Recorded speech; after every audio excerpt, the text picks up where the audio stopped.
Selamat bertemu kembali di channel Dr. Sonang Sitohang, edisi manajemen produktivitas dan kualitas kehidupan kerja, dengan topik saudara-saudara sekalian, hubungan antara produktivitas, produksi, dan upah.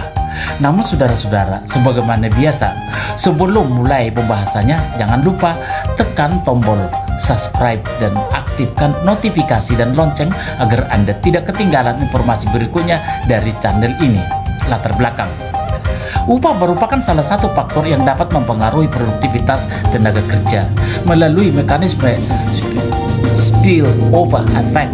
Kenaikan upah minimum akan mempengaruhi kenaikan upah pekerja tetap, sementara kenaikan upah pekerja diduga akan mempengaruhi produktivitas tenaga kerja. Dengan adanya pemberian upah yang meningkat, para tenaga kerja dapat bekerja dengan terampil sehingga perusahaan dapat bersaing di pasar dan memberikan dampak positif terhadap perusahaan, juga memberikan kesejahteraan terhadap para pekerja. Makin tinggi produktivitas pekerja, maka makin tinggi pula upah yang diperolehnya. Saudara-saudara sekalian, keadaan tersebut menunjukkan jika produktivitas semakin tinggi, maka upah real juga akan semakin tinggi. Begitu pula sebaliknya, bila produktivitas rendah, maka upah real yang diterima juga akan rendah. Menurut teori upah efisiensi atau efficiency wage, upah yang tinggi dapat membuat pekerja lebih produktif. Oleh karena itu, upah dapat digunakan sebagai pendorong produktivitas serta motivasi dan memperkuat hubungan kerja antara pengusaha dan pekerja. Menkyu 2027. Peranan produktivitas pekerja dalam menentukan upah real adalah faktor penting yang menentukan produktivitas pekerja. Adalah kemajuan teknologi dalam memproduksi, meningkatkannya skill tenaga kerja, manajemen perusahaan yang menjadi lebih baik. Real upah yang diterima oleh pekerja terutama tergantung pada produktivitas tenaga kerja. Dapat kenaikan upah di berbagai negara, ya, dapat kenaikan upah di berbagai negara, khususnya di negara-negara maju, menunjukkan bahwa ada hubungan yang erat antara kenaikan upah real, kenaikan upah real bekerja untuk meningkatkan produktivitas mereka. Selain menggunakan data analisis, juga dapat grafik menunjukkan hubungan antara produktivitas dan upah real. Jelas saudara-saudara ya, mungkin secara tidak langsung kita lihat juga di praktek di perusahaan. Memang ya, semakin tinggi produksi seseorang, maka upah yang diterima akan semakin tinggi. Secara morfologis produktivitas di sini maksud saya arti produktivitas. Produktivitas dapat digambarkan dalam dua pengertian, yaitu secara teknis dan finansial. Pengertian produktivitas secara teknis adalah pengefisiensian produksi terutama dalam pemakaian ilmu dan teknologi. Sedangkan pengertian produktivitas secara finansial adalah pengukuran produktivitas atas output dan input yang telah kuantitatifkan. Suatu perusahaan industri merupakan unit proses yang mengolah sumber daya atau input menjadi output dengan suatu transformasi tertentu. Dalam proses inilah terjadi penambahan nilai lebih jika dibandingkan sebelum proses. Definisi-definisi produktivitas yang telah diperkembang dan dibentuk oleh para pakar di negara-negara dan badan-badan internasional dapat disampaikan sebagai berikut. Ya, saudara-saudara sekalian, memang banyak sekali ragamnya, namun pada intinya semua hampir sama kok, ya, yang mengatakan bahwa semakin tinggi produktivitas kerja seseorang, maka semakin tinggi pula upah yang diterimanya.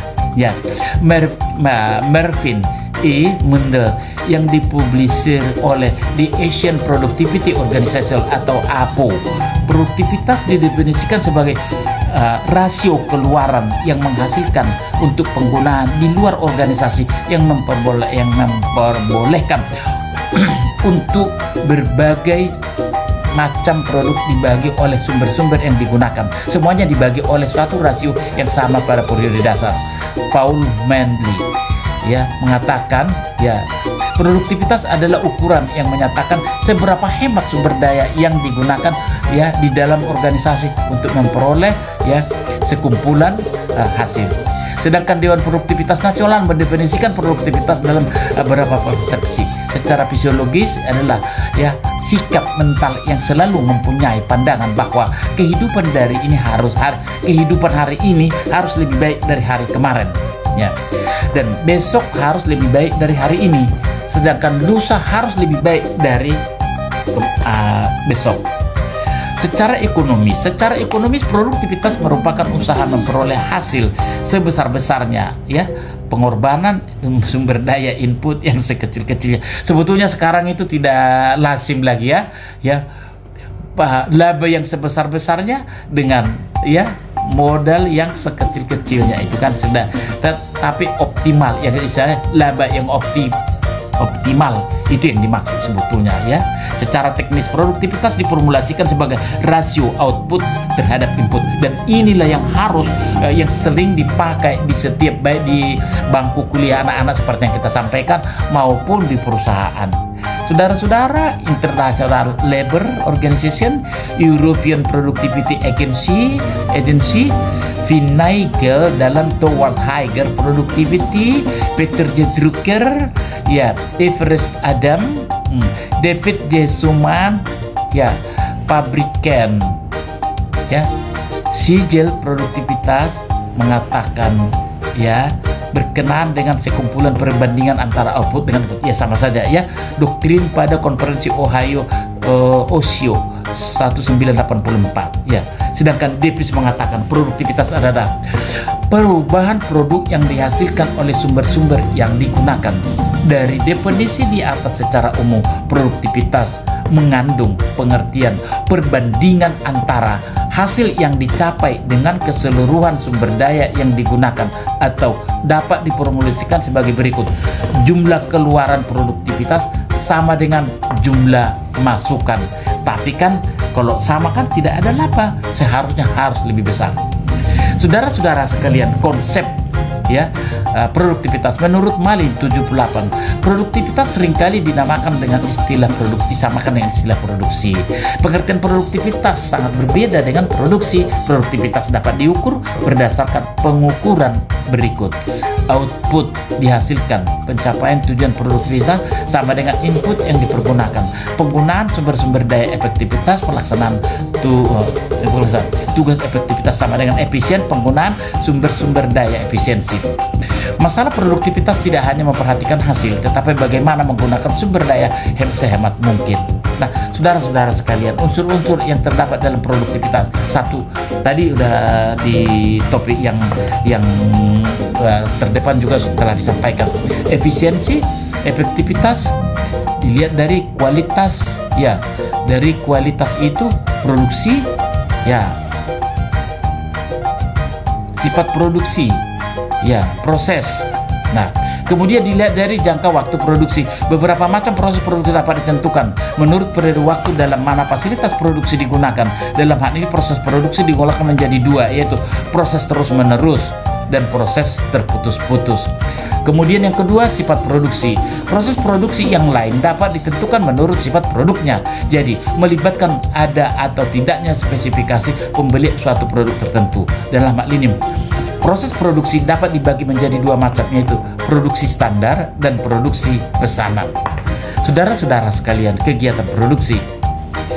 Keputusan-keputusan yang berkaitan dengan kegiatan dan pengendalian sistem produksi akan menentukan peningkatan efisiensi operasional, perencanaan dan pengawasan kuantitas serta kualitas produknya, dan kemampuan sistem tersebut. Dalam hal ini, masalah-masalah yang dihadapi oleh manajer produksi biasanya adalah yang pertama, ya, perencanaan produksi, organisasi produksi, pengendalian produksi, pemeliharaan peralatan, dan pengawasan dan pemeriksaan kualitas.